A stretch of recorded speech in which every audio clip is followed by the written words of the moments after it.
রহমতুল্লাহি বারাকাতুহু। সম্মানিত ভাই ও বোনেরা, সম্মানিত ভিউয়ার্স,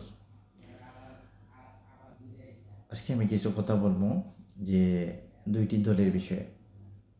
দুইটি দল আছে বাংলাদেশে, যে আমরা ছোট থাকতে দেখে আইছি যে এই দুইটি দলে সবসময় প্রতিহিংসার রাজনীতি করেছে বাংলাদেশে।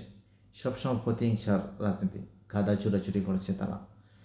তো এই দুইটি দলের মাঝে বর্তমানে একটি দল নাই, একটি দল অলরেডি বাংলাদেশ ছাড়া, আর একটি দল আছে, তারা বর্তমানে ইলেকশনে আছে।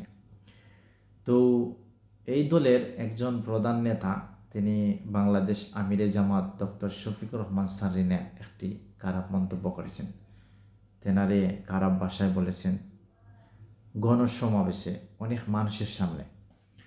তো এটা আমরা কখনো আশা করি নাই। তিনি কোন বিষয়ে এইটা করেছেন সমালোচনা, একটা এক্সের মাঝে একটি পোস্ট করা হয়েছিল। এই পোস্টটা করা হয়েছে হ্যাকারের মাধ্যমে, হ্যাক করে। এটা আমিরে জামাত তিনি নিজে করেন নাই, কিন্তু এটা হ্যাক করে করা হয়েছে। এইটাকে নিয়ে এটা যাচাই বাছাই না করে, সত্য মিথ্যা যাচাই না করে তিনি মানুষের সামনে, লাখ লাখ মানুষের সামনে একজন সম্মানী মুরব্বী ব্যক্তিকে নিয়ে অসম্মানজনক কথা, এটা আশা করি নাই। এটা অত্যন্ত ঘৃণাজনক, অত্যন্ত দুঃখজনক।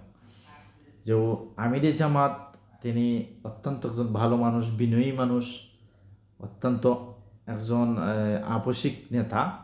তিনি শিশুদেরকে অনেক ভালোবাসেন, মা বোন যারা আছেন তাদেরকে অনেক সম্মান করেন, সম্মানের সাথে কথা বলেন। তিনি কখনো, আমাদের বিশ্বাস হয় না তিনি মা বোনকে নিয়ে খারাপ কটু কথা বলবেন।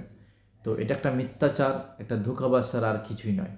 এটা অবশ্যই মিথ্যাচারী করেছে, যারাই করেছে এটা মিথ্যাচারী করেছে। তেনার জনপ্রিয়তা দেখে, তেনার ভালো মানুষের ভালোবাসা দেখে এই হিংসা তাদের সহ্য হয় নাই, তাই তারা এই কাজ করেছে।